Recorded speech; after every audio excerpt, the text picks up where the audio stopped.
Hello student, तो आज आप देख सकते हैं मेरे पास है फिजिक्स का कक्षा 11वीं का रियल पेपर स्टूडेंट सेट सी। तो स्टूडेंट मैं आपको एक बात बता दूं स्टूडेंट, यदि आपको set A B D E आता है स्टूडेंट, तो आप ये बिल्कुल ना सोचे कि मैम हमें सेट सी प्रोवाइड करा रही है तो हमारा बिल्कुल नहीं फंसेगा स्टूडेंट। मैं आपका बता दूं, जो एग्जामर होते हैं जो सेट से तैयार करते स्टूडेंट, वो जैसे वो कोई पेपर बनाते हैं स्टूडेंट, तो वो एक पेपर बना लेते हैं स्टूडेंट और बाकी सेटों में भी थोड़ी थोड़ी सिमिलरिटी रखना पड़ता है स्टूडेंट, क्योंकि वो कब तक एक एक क्वेश्चन को चुनेंगे और पेपर को बनाएंगे स्टूडेंट। तो वो क्या करते हैं, क्वेश्चन जो रहते हैं हमारे वो आगे पीछे कर देते हैं स्टूडेंट। तो आपको बिल्कुल नहीं सोचना है, हर सेट्स में हर जो सेट रहता है वो दूसरे सेटों से 60 या 70% सिमिलरिटी दर्शाता है स्टूडेंट। तो स्टूडेंट आप ये बिल्कुल ना सोचिए कि मैम हमें सेट सी प्रोवाइड करा रही है तो आपको ये नहीं फंसेगा स्टूडेंट। यदि आपका पेपर सेट ए वाला भी है तो आपको इस पेपर को अच्छे से पढ़ के चल जाना है, जिससे आपका 60 या 70% पूरा का पूरा फंसे स्टूडेंट। इसलिए मैं आज आपको सेट सी प्रोवाइड करा रही हूँ स्टूडेंट। तो आज इस वीडियो में मैं आपको पूरे सॉल्यूशन प्रोवाइड कराने वाली हूँ स्टूडेंट। मैं आपको बता दूं, यदि आपने पूरा पेपर नहीं देखा है स्टूडेंट तो आप मेरे चैनल को सब्सक्राइब कर लीजिए। मैंने अपने चैनल में ये वीडियो डाला हुआ है जिसमें मैंने पूरा का पूरा पेपर दिखाया हुआ है, तो आप जाइए चैनल में, पेपर को देख लीजिए और यहाँ पे मैं आपको सॉल्यूशन प्रोवाइड कराने वाली हूँ स्टूडेंट। तो स्टूडेंट मैं आपको बता दूं कि मैंने एक वीडियो बनाया था जिसमें मैंने इसी पेपर के सारे ऑब्जेक्टिव को सॉल्व करा दिया है। तो ये वीडियो ज्यादा बड़ा ना हो स्टूडेंट और आपको ज्यादा समय ना लगे, क्योंकि आपके पास ज्यादा समय नहीं है। इसलिए स्टूडेंट आप जाके मेरा वो वीडियो देख सकते हैं, मैंने अपने चैनल में डाला हुआ है। मैंने सारे के सारे ऑब्जेक्टिव के आंसर बताए हैं। तो इस वीडियो में मैं आपको 2 नंबर से स्टार्ट कराने वाली हूँ और पूरे के पूरे सॉल्व आपको इसी वीडियो में प्रोवाइड कराने वाली स्टूडेंट। तो आज हम चलते हैं अपने 2 नंबर के क्वेश्चनों के पास और उनके आंसर देखते हैं। तो यहाँ पे आप देख सकते हो, आज मैं आप सबको बहुत ही बड़ी एप्लीकेशन के बारे में बताना चाहती हूँ जो डेली हंट द्वारा बनाई गई है। इस साल डेली लर्न ने आई अचीव स्कॉलरशिप एग्जाम रखा है, जिसमें पार्ट लेकर आप laptop, mobile phone, smart watch भी जीत सकते हैं। तो डिस्क्रिप्शन बॉक्स में दिए हुए लिंक पर क्लिक करके जल्दी से स्कॉलरशिप में रजिस्टर कीजिए और पाइए 50 करोड़ की स्कॉलरशिप जीतने का मौका। दोस्तों इसकी सबसे बड़ी खूबी ये है कि पहली बार किसी ने बड़े शहरों के साथ साथ छोटे शहरों ग्रामीण भागों तक क्वालिटी एजुकेशन पहुंचाने का निर्णय लिया है और यहाँ इंग्लिश के साथ साथ हिंदी माध्यम में भी पढ़ सकते हैं। डेली लर्न जल्द ही अपना ऐप भी लाने वाला है, जहां आपको live classes, study note, test series and quiz मिलेगी। तो आप वेट किसका कर रहे हैं, जाइए, लिंक डिस्क्रिप्शन में दे रखी है और इनाम जीतिए। देख सकते हो प्रश्न नंबर 5वां, एकांक सदिश किसे कहते हैं।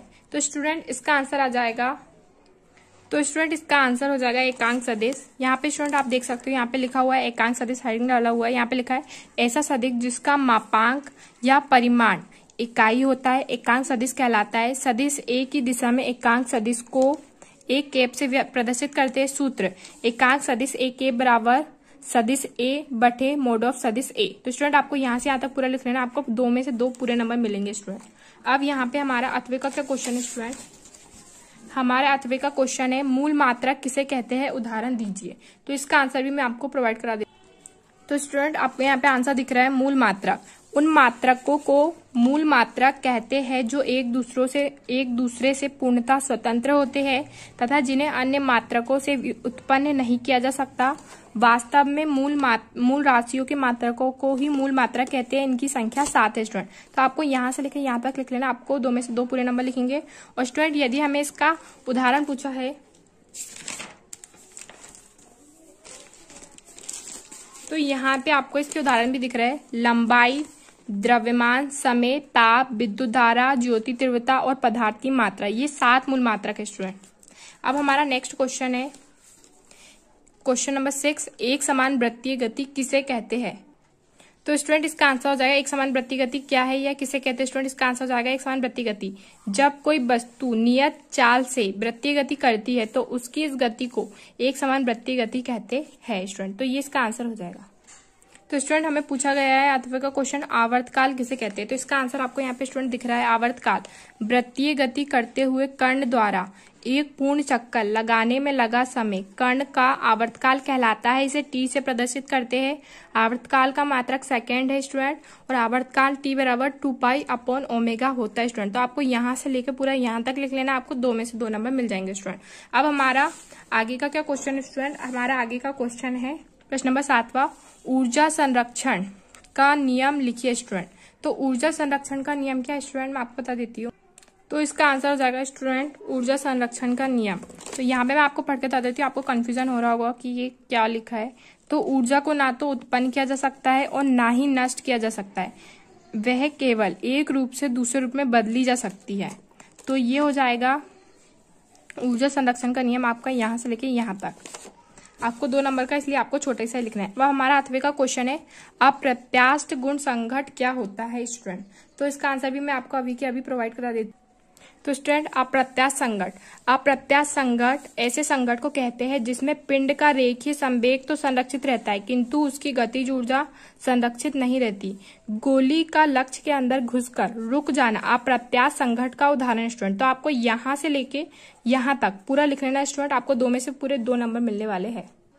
अब हमारा स्टूडेंट प्रश्न नंबर 8वां, तो 2 सदिशों के सदिश गुणा के कोई 2 गुण लिखिए स्टूडेंट। तो इसका आंसर मैं आपको एक वीडियो बनाऊंगी छोटा सा, उसमें आपको प्रोवाइड करा दूंगी, या फिर मैं आपको इसके 8वें का आंसर आपको प्रोवाइड करा देती हूँ, जिससे आप उसके 8वें का तो लिख के आ ही जाए स्टूडेंट। तो मैं आपको 8वें का आंसर बता देती हूँ। तो स्टूडेंट इसका आंसर हो जाएगा द्रव्यमान केंद्र। आपको हेडिंग डालना है, फिर लिखना है किसी निकाय का द्रव्यमान केंद्र वह बिंदु होता है जिस पर उसके समस्त द्रव्यमान को केंद्रित माना जा सकता है। आपको यहाँ से लेके यहाँ तक पूरा लिख लेना, आपको पूरे के पूरे नंबर मिलेंगे स्टूडेंट। तो अब हमारा है next question, question number 9, hook का नियम लिखिए और 8वें का है पास्कल का नियम लिखिए। तो स्टूडेंट हुक का नियम क्या है? हुक का नियम तो नियम अनुसार प्रत्यास्थता की सीमा के अंतर्गत प्रतिबल विकृति के समानुपाती होता है, अर्थात प्रतिबल समानुपाती विकृति, प्रतिबल बराबर ई इंटू विकृति, जहां ई एक समानुपाती स्थिरांक है। तो आपको यहाँ से लेकर यहाँ तक पूरा लिख लेना है स्टूडेंट। अब हमारे 8वें का क्या क्वेश्चन था, पास्कल का नियम लिखिए। तो इसका आंसर भी मैं आपको बता देती हूँ स्टूडेंट, पास्कल का नियम।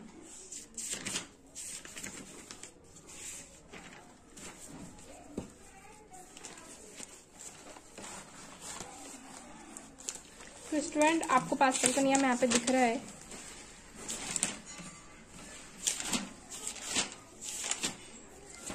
तो यहाँ पे हमारा पास्कल का नियम है। पास्कल का नियम तो नियम अनुसार यदि कोई द्रव संतुलन में है तो उसके प्रत्येक भाग पर दाब एक समान होता है यदि गुरुत्व की उपेक्षा की जा सके। तो आपको यहाँ से यहाँ तक आपको पूरा का पूरा लिख लेना, आपको 2 में से 2 नंबर मिल जाएंगे स्टूडेंट। अब हमारा नेक्स्ट क्वेश्चन की ओर हम आगे बढ़ते हैं। अब हमारा नेक्स्ट क्वेश्चन है पलायन चाल क्या है स्टूडेंट। तो मैं आपको इसका भी आंसर अभी के अभी प्रोवाइड करा देती हूँ। तो स्टूडेंट मैं आपको बता दूं, पलायन चाल या पलायन वेग एक ही वर्ड है। आपको पलायन वेग है या पलायन चाल, आपको कंफ्यूज नहीं होना है, आपको एक ही आंसर लिखना है।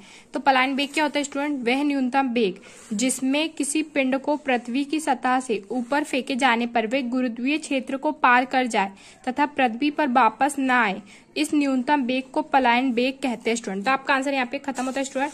अब हमारा है नेक्स्ट क्वेश्चन, चंद्रमा पर वायुमंडल क्यों नहीं है? तो स्टूडेंट यहाँ पे आपको उसका आंसर दिख रहा है, चंद्रमा पर वायुमंडल नहीं है। इसका कारण पृथ्वी के वायुमंडल में उपस्थित सभी गैसों के अणुओं का माध्य तापीय वेग पृथ्वी के पलायन वेग या पलायन चाल 11.2 किलोमीटर प्रति सेकंड से कम होता है, अतः गैसें पृथ्वी से पलायन नहीं कर पाती यानी जा नहीं पाती। चंद्रमा पर गैसों के अणुओं का माध्य तापीय वेग 2.4 किलोमीटर प्रति सेकंड से अधिक होता है तथा गैसें चंद्रमा पर ठहर कर पलायन कर जाती है, फलस्वरूप चंद्रमा पर वायुमंडल नहीं है। तो इसका आंसर आपको यहाँ पे स्टूडेंट मैंने आपको पूरा पूरा बता दिया, आपको यहाँ से लेकर पूरा लिखना है। तो आपको 2 में से 2 पूरे नंबर मिलेंगे। अब हमारा प्रश्न नंबर 11वां है, एक नियम लिखिए, यानी कि कैलोरी ऊष्मा को परिभाषित कीजिए। तो हमें 1 कैलोरी ऊष्मा को आपको परिभाषित करना है स्टूडेंट।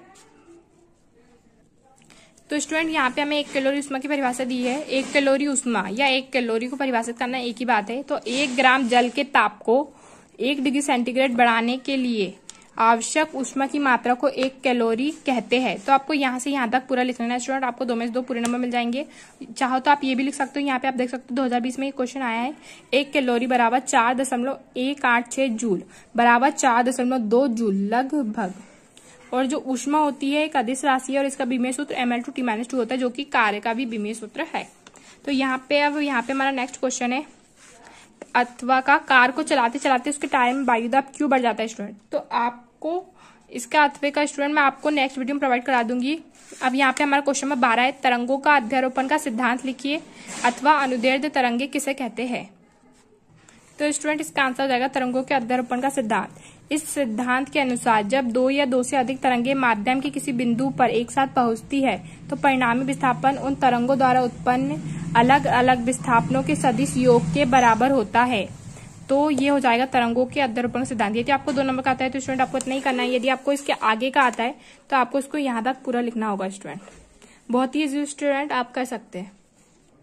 अब हमारे 8वें का क्वेश्चन है अनुदैर्ध्य तरंगे किसे कहते हैं स्टूडेंट। तो इसका आंसर भी मैं आपको अभी के अभी प्रोवाइड करा देती हूँ स्टूडेंट। तो स्टूडेंट यहाँ पे आप देख सकते हो मेरे पास इसके अंतर है स्टूडेंट। तो आप ऐसा लिख सकते हो वे तरंगे जो माध्यम के कण जिनमें माध्यम के कण तरंग संचरण की दिशा के लंबवत कंपन करते हैं अनुप्रस्थ तरंगे कहलाती है। वे तरंगे जिनमें माध्यम के कण तरंग संचरण की दिशा के लंबवत कंपन करते हैं अनुप्रस्थ तरंगे कहलाती है। स्टूडेंट आपको ऐसा लिख लेना है।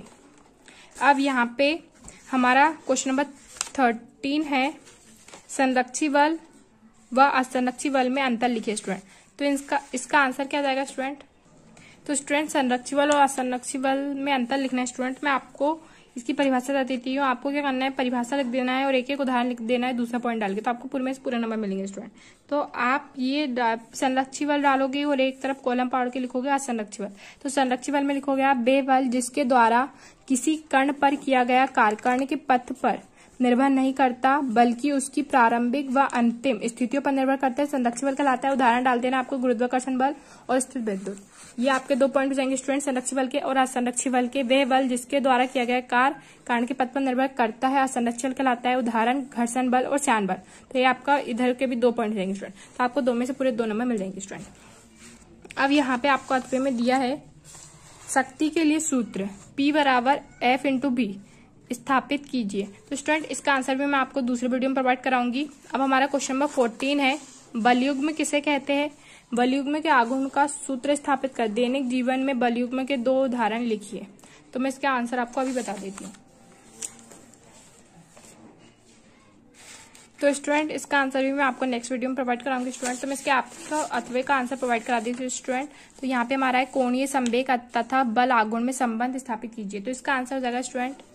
तो स्टूडेंट इसका आंसर ये है स्टूडेंट, माना किसी पिंड पर बल आघूर्ण टाउ लगाने पर उसके कोणीय त्वरण अल्फा उत्पन्न होता है, तब टाउ बराबर आई × अल्फा। तो परंतु कोणीय त्वरण अल्फा बराबर क्या होता है d⍵/dt। तो समीकरण 1 में मान रख देंगे हम यहाँ पे टाउ बराबर आई × d⍵/dt। ये समीकरण 2 हो जाएगा स्टूडेंट। एवं पिंड का घूर्णन अक्ष के परितः कोणीय संवेग j बराबर होता है आई × ω। तो यहाँ पे j की जगह हम टी के सापेक्ष का अवकलन करेंगे स्टूडेंट। तो टी के सापेक्ष अवकलन क्या हो जाएगा dj/dt। तो आई × d⍵/dt स्टूडेंट।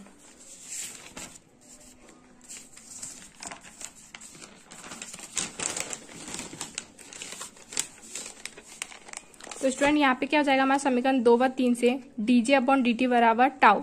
अतः कोणीय संवेग में परिवर्तन की दर उसके पिंड पर लगाए गए बाह्य बल आघूर्ण के बराबर होती है स्टूडेंट। तो ये इसमें और इसमें संबंध जाएगा। ये दिख रहा है आपको कोणीय संवेग और ये दिख रहा है बल आघूर्ण। तो ये इसमें संबंध होगा dj/dt बराबर t। यदि आपको ये समझना है व्यंजक स्टूडेंट तो मैं नेक्स्ट वीडियो में इसको अच्छे से समझा दूंगी, जिससे आप बेफिक्र होकर सटीक आंसर लिख के और आपको पूरे में से पूरे नंबर मिले स्टूडेंट। अब हमारा नेक्स्ट क्वेश्चन है प्रश्न नंबर 15वां, वायुयान किस सिद्धांत पर एवं किस प्रकार कार्य करता है अथवा तेज हवा चलने पर टीन की छत क्यों उड़ जाती है। तो स्टूडेंट इसका आंसर मैं आपको प्रोवाइड करा देती हूँ। स्टूडेंट आप मेरे टेलीग्राम चैनल से जुड़ सकते हैं। मैंने डिस्क्रिप्शन बॉक्स में टेलीग्राम चैनल की लिंक दी हुई है, आप वहां जाइए और आप मेरे टेलीग्राम चैनल को ज्वाइन कर लीजिए। जब मुझे इसके आंसर मिलेंगे तो मैं आपको वहीं पे PDF के तौर पे प्रोवाइड करा दूंगी स्टूडेंट। अब हमारा क्वेश्चन नंबर 16 है अनुप्रस्थ और अनुदैर्ध्य तरंगों में अंतर लिखिए स्टूडेंट। तो इसका आंसर मैं आपको अभी बता देती हूँ और ये वाला भी आपको अभी बता देती हूँ। तो स्टूडेंट इसका आंसर आपको यहाँ पे दिख रहा है स्टूडेंट, अनुप्रस्थ और अनुदैर्ध्य तरंगों में अंतर। इन तरंगों में माध्यम के कण तरंग संचरण की दिशा के लंबवत कंपन करते हैं। इन तरंगों में माध्यम के कण तरंग संचरण की दिशा में ही कंपन करते हैं।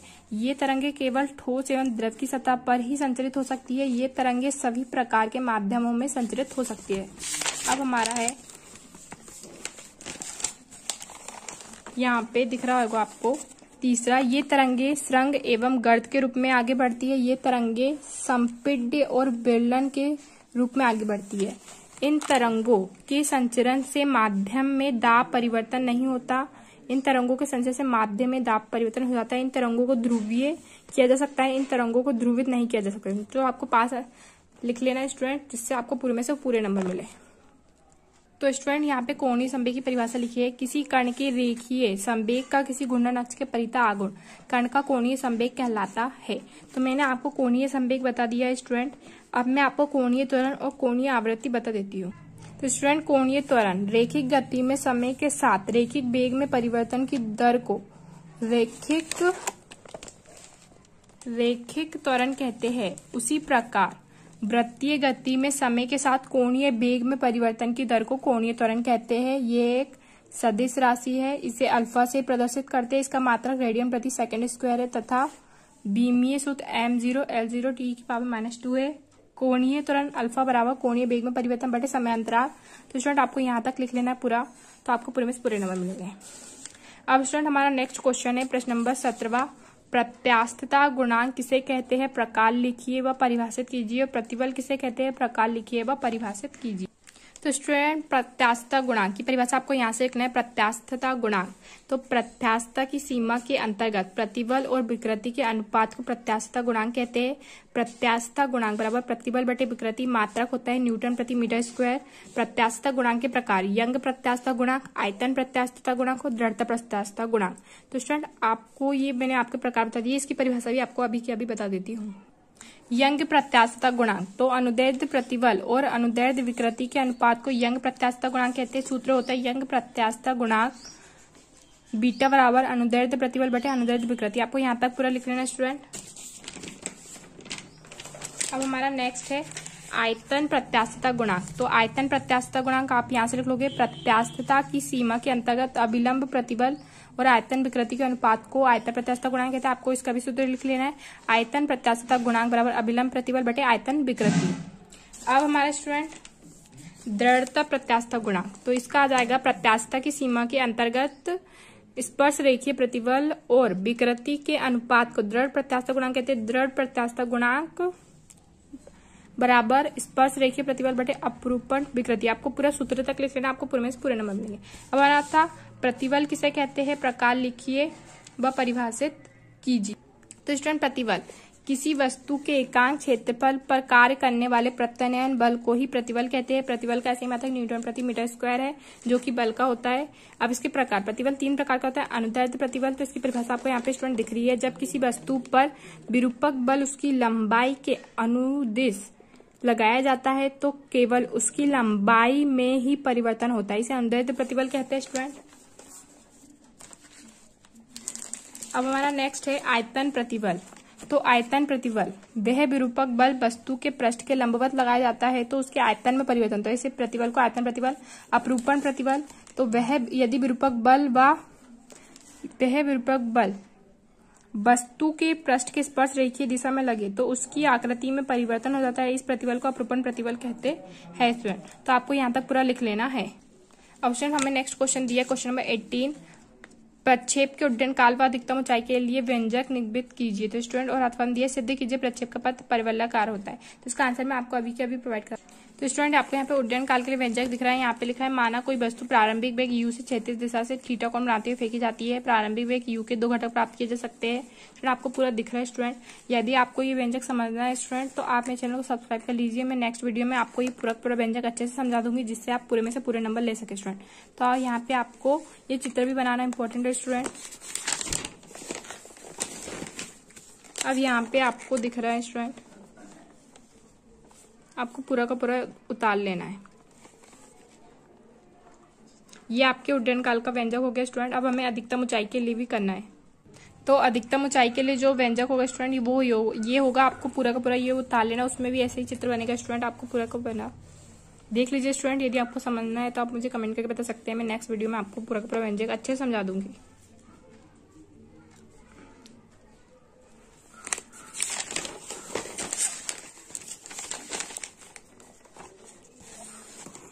तो यहाँ पे आपकी जो है अधिकतम ऊंचाई के लिए व्यंजक यहाँ पे आ गया स्टूडेंट।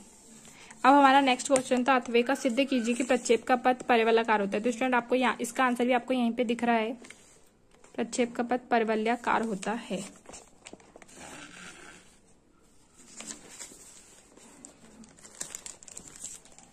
तो यहाँ पे आप स्टूडेंट देख सकते हो, यहाँ पे पूरा दिया हुआ है आपको अच्छे से। यदि आप पढ़ोगे तो आपको ऐसे ही बन जाएगा स्टूडेंट, यदि आपने पहले इस क्वेश्चन को अच्छे से समझा है,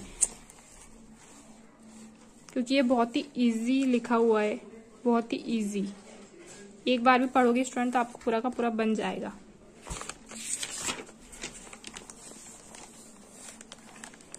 आपको यहाँ तक लिख लेना है स्टूडेंट।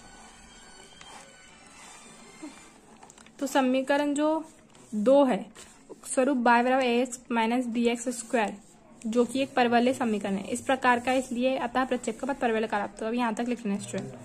तो मैंने स्टूडेंट आपको सारे के सारे आंसर आपको अब हमारा क्वेश्चन नंबर 19 है स्टूडेंट, मैं भूल गई थी। तो गुरुत्वीय स्थितिज ऊर्जा किसे कहते हैं? ऊर्जा जी के पदों में गुरुत्वीय स्थितिज ऊर्जा के लिए सूत्र स्थापित कीजिए और केपलर के ग्रहों संबंधी नियम लिखिए। तो स्टूडेंट इसका आंसर भी मैं आपको इसी वीडियो में प्रोवाइड करा देती हूँ।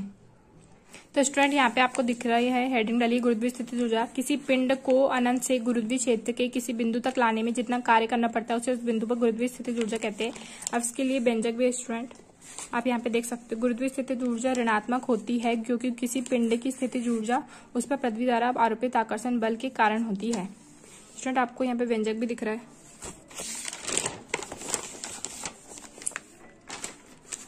आपको यहाँ तक पूरा निकाल लेना है स्टूडेंट। आपको पूरा समझ में आ गया होगा स्टूडेंट। यदि आपको समझना है तो आप मेरे चैनल को सब्सक्राइब कर लीजिए। नेक्स्ट वीडियो में आपको पूरा व्यंजक अच्छे से समझा दूंगी।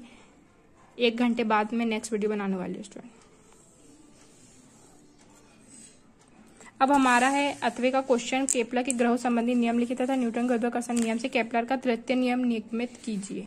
तो स्टूडेंट ये हमें 5 नंबर का क्वेश्चन दिया है, इसलिए हमें पूरा लिखना होगा स्टूडेंट। ग्रहों की गति संबंधी केपलर के निम्न 3 नियम है। प्रथम नियम है, प्रत्येक ग्रह सूर्य के चारों ओर एक दीर्घवृत्तीय कक्ष में परिभ्रमण करता है।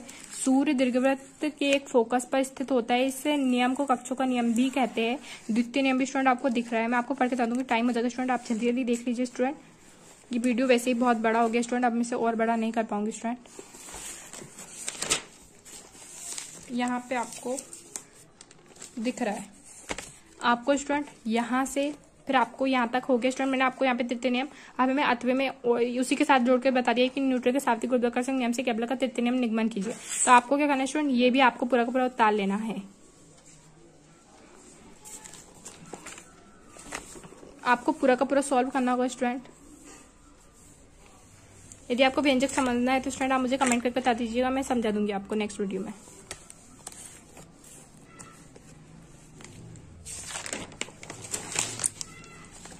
तो ये हमारा रहा केपलर का ग्रह गति संबंधी। आपको पूरा यहाँ तक उतार लेना स्टूडेंट, मैंने जितना भी आपको बताया है। और हाँ स्टूडेंट, यदि आपको मेरा ये वीडियो पसंद आया तो लाइक शेयर और सब्सक्राइब करना ना भूले स्टूडेंट। और स्टूडेंट मैं आपको बता दूं, आपको अपनी तरफ से भी पूरी तैयारी करनी है स्टूडेंट, क्योंकि हमारा कोई भी सेट आ सकता है, जरूरी नहीं मैंने आपको सेट सी प्रोवाइड कराया था वही आएगा स्टूडेंट।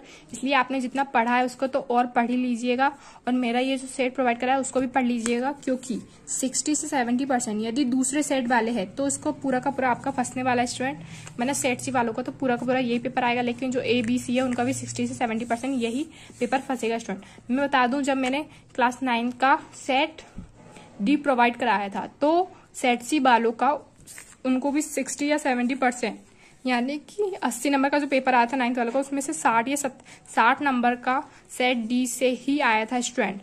मैंने एक वीडियो बनाया जिसमें एनालिसिस बताया कि कितने नंबर का हमारा फंसा है सेट D और सेट C में कितनी सिमिलरिटी है, इतना बताया मैंने आपको। Thank you for watching.